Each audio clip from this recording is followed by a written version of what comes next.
بسم الله الرحمن الرحیم. هیله لرم چې ټول به روغ جوړ او د صحت جامې مو په تن وي. په تېر کلاس کې موږ تاسې پر پایتان فایل اوپنینګ باندې خبرې وکړې چې څنګه کولی شو په پایتان کې یو فایل خلاص کړو، هغه ټکسټي فایل وي یا باینري فایل وي. په دغه کلاس کې به موږ تاسې د خیره پر دې خبرې وکړو چې څنګه کولی شو په پایتان کې د یو فایل څخه ریډ وکولی شو، یعنې دغه فایل څخه لوستل وکولی شو. ریډ اونلی آر دغه شپږ کم اکسس موډونه وي چې هغه موږ په ترتیب سره په دې کلاس کې وایو. اوپن ټکسټ فایل فار ریډینګ، کله چې موږ تاسې صرف د آر موډ استفاده کوو، دغه داسې اکسس موډ دی چې موږ تاسې په دغه کې یوازې کولی شو د دغه فایل څخه لوستل وکړو.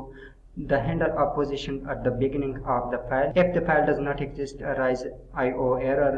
This is also the default mode in which file is open. کوم وخت موږ تاسو غواړو په پایتان کې یو فایل اوپن کړو، نو دا ریډ اونلی موډ چې دی هغه د آر موډ چې دی هغه د ریډ فایل لپاره ډیفالت موډ دی.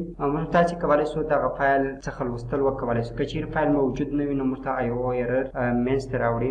کوم وخت موږ تاسو غواړو په دغه فایل کې رایټینګ هم سرته ورسوو، نو بیا موږ د آر پلس موډ څخه استفاده کوو چې په دغه فایل کې په عین وخت موږ رایټینګ هم کولی شو او لوستل او لیکل دواړه کولی شو. که چیرې فایل موجود نه وي په آر پلس موډ کې نو هم موږ تاسې ته یو IO error راکوي. خو که A پلس موډ موږ تاسې کار کوو یا اپینډ موډ کار کوو، په دغه صورت کې موږ ته IO error نه راکوي. او کوم وخت چې دغه فایل وجود ونه لري نو هغه فایل راته کریټ کېږي او په هغه کې رایټینګ کېږي. سینټکس یې څه ډول دی؟ موږ تاسې کولی شو چې د فایل له فایل څخه آبجکټ جوړ کړو او بلټن فنکشن استفاده کړو. اوپن فنکشن دا فنکشن موږ څخه دوه پارامترز غواړي یا ارګومنټس غواړي چې لومړی ارګومنټ د فایل نوم دی او د فایل ایکسټینشن دی. له هغه وروسته دوم چې دی هغه اکسس موډ دی چې موږ تاسې مخکې ولوستل W دی او W پلس R دی، R پلس دی، A ده او A پلس موډ دی.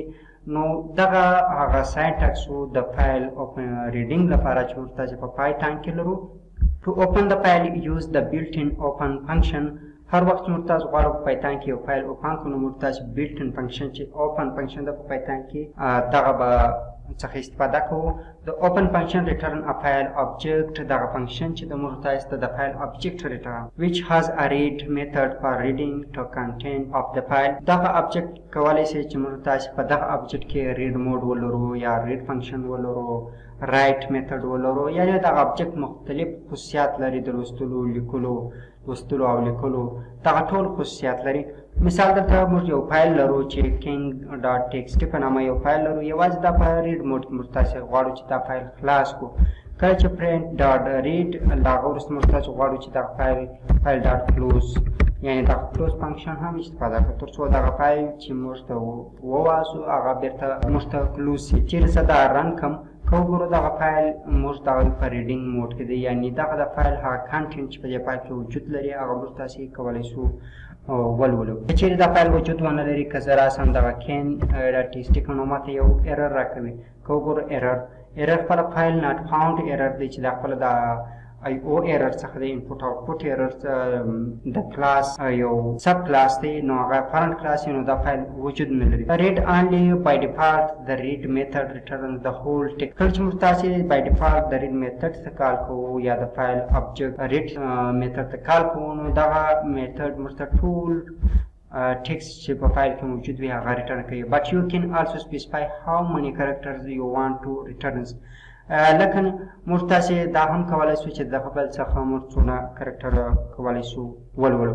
نو زه به د اوپن فنکشن څخه استفاده وکړم او اوپن فنکشن دوه ارګومنټس وایي king.txt او له هغه وروسته د دې موډ چې دی هغه هم دی یعنې ریډ دی. کله چې موږ تاسې ابجکټ جوړ کړئ نو print f.read یعنې دغه د ریډ فنکشن ته کار کوو. که چیرې زه دا رن کړم دا مکمل فایل موږ تاسې غواړم دغه فایل بیرته کلوز کړم او king.txt فایل وجود نه لري.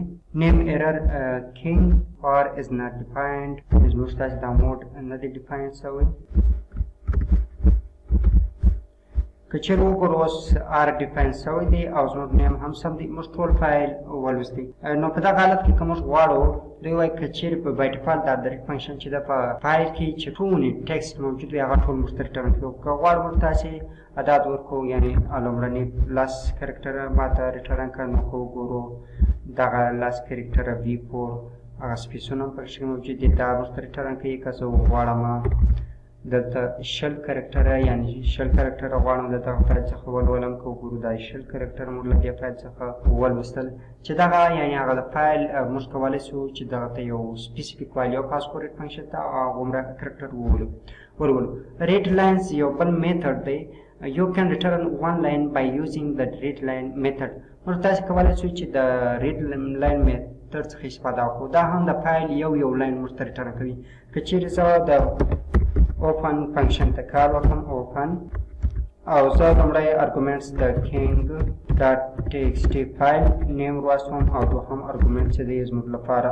r یعنی read mode دی او که چیرې زه راسم دلته د print او دلته f.read لاین میتھډ څخه استفاده کوم دا به یو لاین موږ ته ریټرن کړي یعنی د فایل څخه به یو لاین موږ ته ریټرن کړي چې یو لاین موږ د دغه فایل څخه ولولو که چیرې زه دا پروګرام رن کړم که وګورو لومړنی لاین ماته ریټرن سو خو که زه وغواړم دغه لاین دوه ځلې استفاده کړم نو دوه لاینه به ماته ریټرن کړي یعنې دغه کوډ که زه دوه ځلې ولیکم دوه لاینه یې د فایل څخه ماته ریټرن کړه یعنی ریډ لاین د فایل څخه یو لاین یا یوه لیکه خط موږ تاسو ته یا ټکسټ ریټرن کوي چې هغه موږ تاسو کولی سو ولولو موږ تاسو کولی سو چې دغه فایل لوستل د لوپ په واسطه هم سرته ورسوو by looping through the lines of the file you can read the whole file line by line کله چې موږ تاسو غواړو ټول فایل لاین بای لاین ووایو نو د لوپ څخه استفاده کوو لومړی موږ تاسو د فایل آبجکټ جوړوو اوپن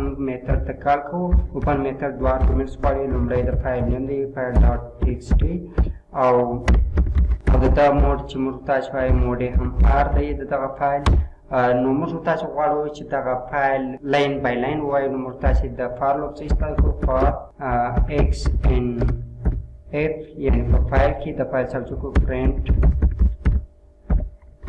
x زه به وروسته فایل ډاټ کلوز کوم